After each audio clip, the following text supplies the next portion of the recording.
Businesses along Lake Mead depend on the boat ramps staying open, and now they won't have to worry about the ramps closing down like we saw in 2021. That worry washing away thanks to a bunch of new funding. Fox 5's Regina Ahn explains what it will be used for. Millions of federal dollars will be used to keep these boat ramps up and running here at Lake Mead. $32 million, a direct result of our, I guess I'll say, we continue to have good conversations with Bureau of Reclamation and National Park Service to be sure that this money comes down where it's needed. $32 million of disaster supplemental funding will be used to help Lake Mead and its businesses keep afloat. Businesses have reached out to me, Lake Mead Harbor, Lake Mead Marina, so many others, about what they can do to protect their business and their tradition of enjoying the lake. Senator Jackie Rosen visited Lake Mead Monday. She says this money is a great step forward to keeping the integrity of the lake.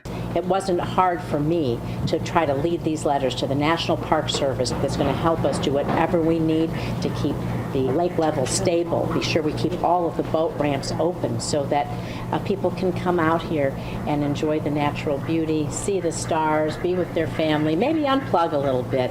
In 2022, Rosen said she wrote to the Director of National Park Services asking them to deliver federal emergency funding to address the boat ramp closures. In 2021, Lake Mead closed boat ramps due to declining water levels, which hurt businesses. We can't close these boat ramps. We have to have a plan going forward to be sure that the lake levels are stable and that we have something that's sustainable. This year, water release from Lake Powell in a particularly wet winter have brought up lake levels, allowing all boat ramps to open.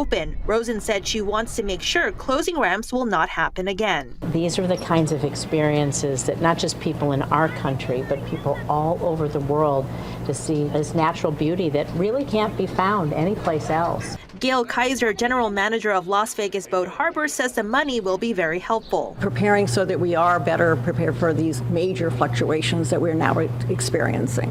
So money will be used for disaster relief, road work, planning and utilities, and of course maintenance of the Lake Mead recreational area. And for more information, be sure to visit fox5vegas.com. Click on the story. Regina Ahn, Fox 5 News, local Las Vegas.